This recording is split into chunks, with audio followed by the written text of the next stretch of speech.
Estou no laboratório de propulsão a jato em Pasadena e estou aqui para ver o primeiro drone que vai voar em outro planeta. É o helicóptero de Marte. Vamos lá. Então, E aí? este é o nosso bebê. De jeito nenhum. Sim. Aquela coisa ali é a máquina real que vai decolar e pousar em Marte. Ela vai junto com a missão Marte 2020. Esse é o helicóptero de Marte. Este será o primeiro voo motorizado em outro planeta. Isso não é incrível? Agora, é necessário dizer primeiro voo motorizado, porque em 1985, as missões Vega soviéticas lançaram 2 balões de hélio em Vênus. Eles transmitiram dados por mais de 46 horas enquanto flutuavam a 54 quilômetros de altitude na densa atmosfera de Vênus, onde a pressão na superfície supera 90 atmosferas terrestres. Em contraste, Marte tem muito pouca atmosfera, apenas cerca de 1% da atmosfera da Terra. Pilotar esse tipo de helicóptero é equivalente a pilotar um helicóptero semelhante na Terra a 30 mil metros de altitude.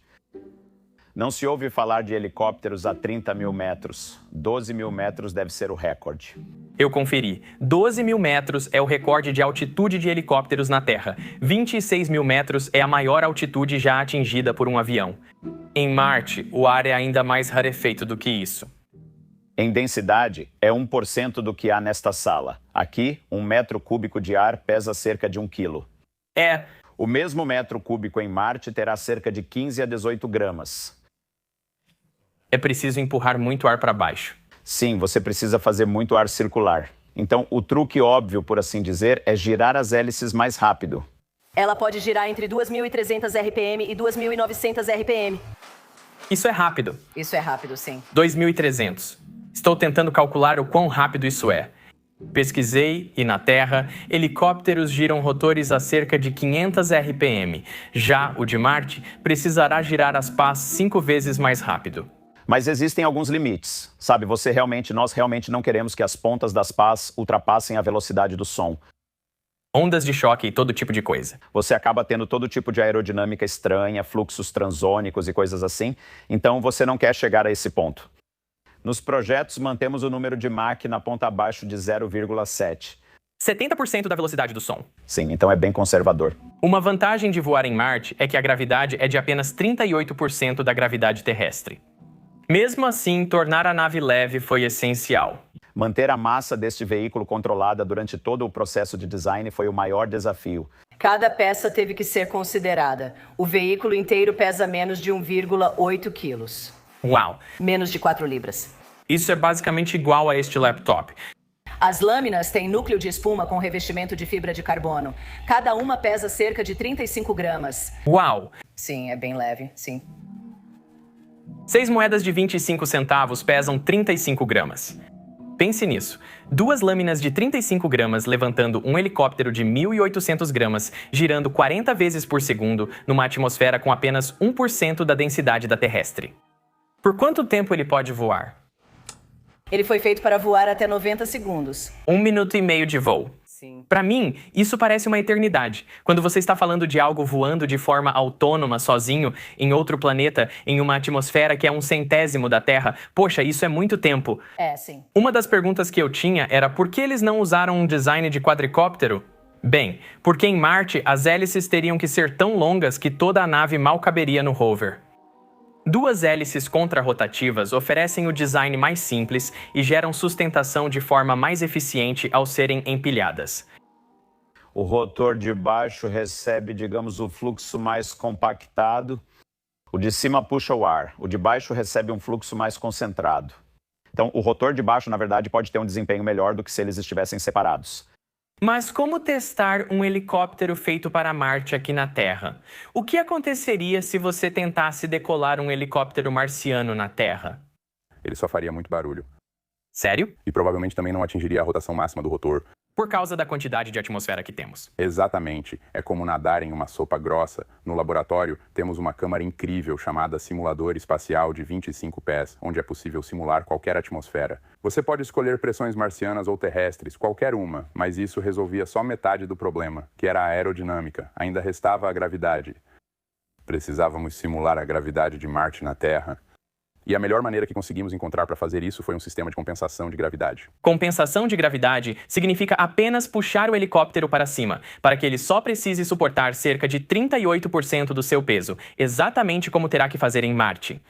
Na prática, era um carretel de pesca avançado. Usamos um motor DC com escovas, sensor de torque de reação e polia, montados a uns 2 andares de altura. Depois, prendemos uma linha de pesca ao helicóptero, que gerava a força para compensar a diferença de gravidade. Uma linha de pesca de verdade. Sim, linha de pesca mesmo.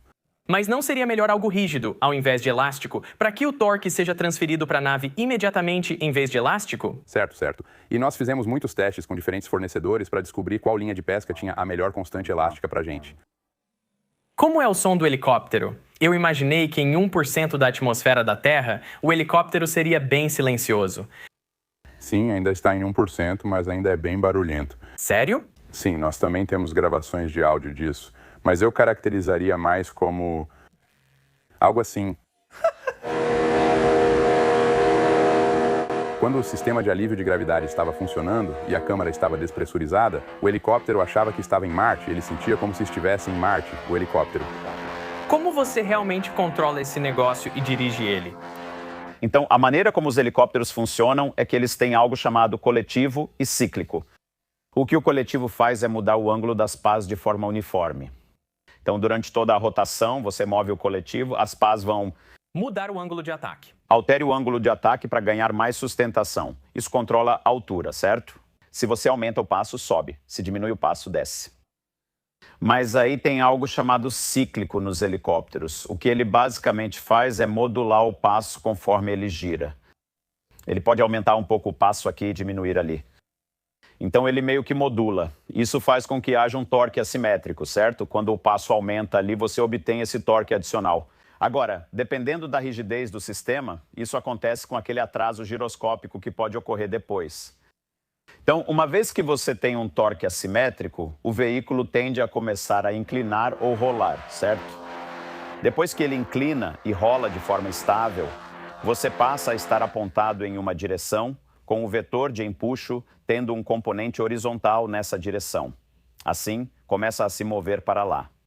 Eu ouvi dizer que, inicialmente, alguém tentou pilotar isso com um joystick. Sim. Um protótipo inicial? Se você estivesse sentado bem ali em Marte e tentasse controlá-lo com um joystick, como seria? E é quase impossível de voar.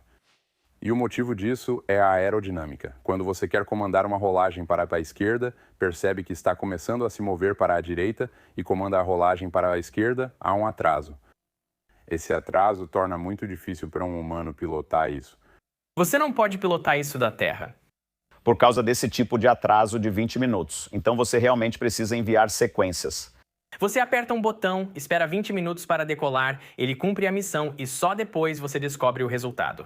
A forma como isso voa de maneira autônoma é que ele tem giroscópios internos, acelerômetros internos, uma câmera interna, um altímetro e um inclinômetro.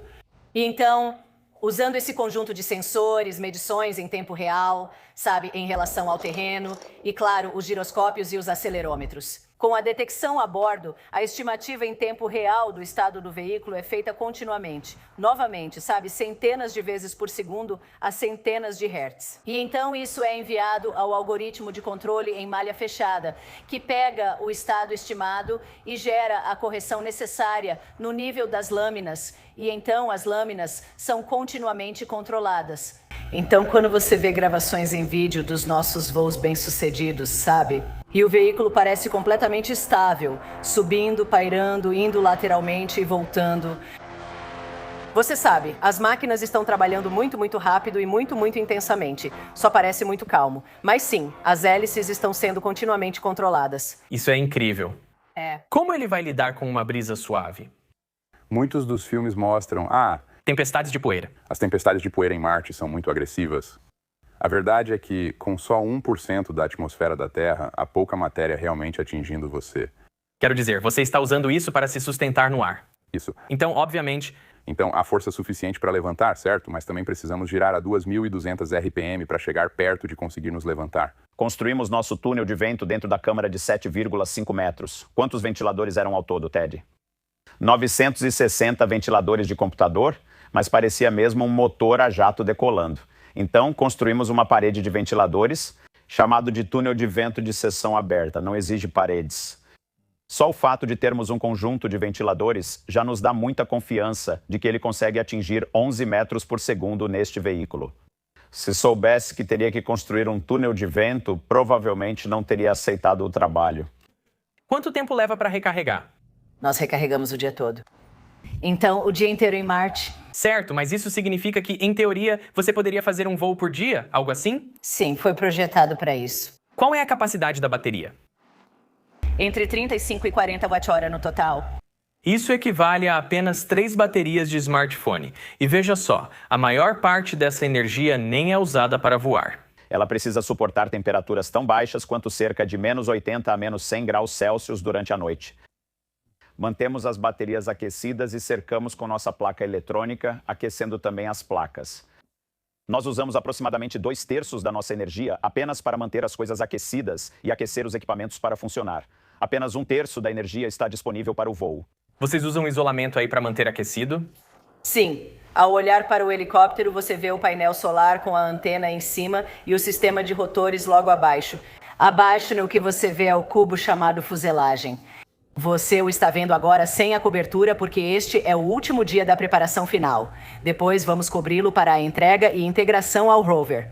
Ok, então normalmente você não veria isso. O centro do cubo é o anel de baterias, certo? Existe um espaço entre a bateria e as placas de circuito que você está vendo. E então haverá uma carcaça que colocamos chamada de carcaça da fuselagem. E isso vai fechar. Como o gás ao redor é CO2, estamos usando o próprio gás carbônico dentro do invólucro como material isolante. Nossa, sem aerogel. Sem aerogel. Nós consideramos estava nos planos. Foi considerado no início e acabou que só o CO2 como isolante já era suficiente para fecharmos nosso modelo térmico. Então, adivinha por que não iríamos querer usar aerogel se tivéssemos escolha? Pessoal, Isso mesmo, é isso aí. Você está bem-vindo ao nosso time. antes de o helicóptero enfrentar as condições geladas de Marte, ele precisa chegar ao planeta. E isso é um lembrete de que isso não é apenas uma aeronave, mas também uma espaçonave. Ele precisa sobreviver ao lançamento, precisa suportar as cargas do lançamento que você sabe facilmente ultrapassam 80G por causa da vibração. As cargas vibracionais chegam a 80G. Depois ele precisa sobreviver à viagem de 7 meses, incluindo a radiação. E finalmente, depois de suportar 9 Gs ao entrar na atmosfera marciana, o helicóptero precisa ser liberado. Isso vai estar no rover. Antes de decolar, o rover te pega e te coloca em algum lugar? Vamos ficar guardados embaixo do rover, na parte de baixo do nosso lado. E vai haver várias sequências de disparos de dispositivos explosivos para realmente nos virar para a posição correta e depois nos soltar na superfície. Por exemplo, a última coisa que o rover faz é nos segurar por esse parafuso, nos mantendo, sabe, mais ou menos nessa altura, e então ele precisa nos soltar, certo? É. Então, como você solta um parafuso em uma espaçonave? Detona ele. Você detona ele. Basicamente, os materiais passam por uma transição de fase, o que aumenta repentinamente o estresse na parte metálica do dispositivo e faz o parafuso quebrar. Isso é chamado de Frange Bolt. Então, quando estivermos na superfície, o robô passa por cima da gente. Ele vai ficar a cerca de 100 metros de distância. Temos um temporizador interno de cerca de 2 horas. Após esse tempo, acordamos e esperamos ouvir transmissões de RF. E se conseguirmos esse contato com o robô, ótimo. Nossa estação base no robô enviaria o comando para voar. No primeiro voo, provavelmente seria uma selfie mútua, como você imagina. Afinal, estamos na era da selfie. Gosto dessa ideia para o primeiro voo. Sim, é isso. Na verdade, o melhor horário para fazê-lo voar é às 11 da manhã, horário local de Marte. O motivo é que teríamos acabado de sair da noite quando gastamos muita energia da bateria tentando nos aquecer. Às 11 horas, o nível de carga teria chegado ao ponto em que poderíamos voar sem arriscar uma queda de tensão na bateria e, assim, derrubar toda a aeronave no chão. Além disso, às 11 horas o sol já teria aquecido as coisas, então não precisaríamos aquecer tanto. E também, não é no final da tarde, quando, por causa do calor, a densidade já começou a cair, sabe? E os ventos começaram a aumentar. Agora, o que vamos investigar é que depois que fizermos os primeiros voos, tenho certeza de que vamos tentar voar à tarde e fazer coisas mais exploratórias. Mas a coisa mais conservadora que podemos fazer é escolher um voo no meio da manhã. Então, qual é o propósito desta missão? O helicóptero de Marte é, antes de tudo, uma demonstração de tecnologia para provar que podemos voar em outro planeta.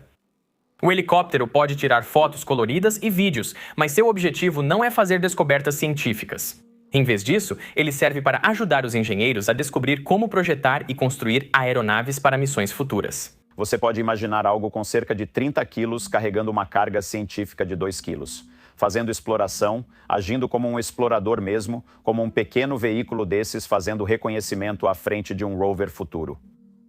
Ou pode ser um dispositivo que vai e coleta algum tipo de amostra e traz de volta para um módulo de pouso central para uma análise mais sofisticada.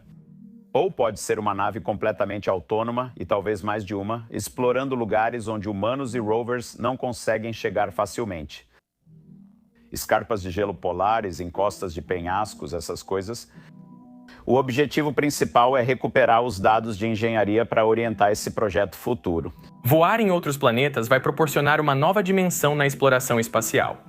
Uma aeronave é mais rápida e capaz de cobrir mais terreno do que um rover, e pode fornecer imagens de resolução mais alta do que uma espaçonave em órbita. Então, talvez um dia as aeronaves sejam companheiras dos futuros rovers ou até mesmo de astronautas explorando outros mundos.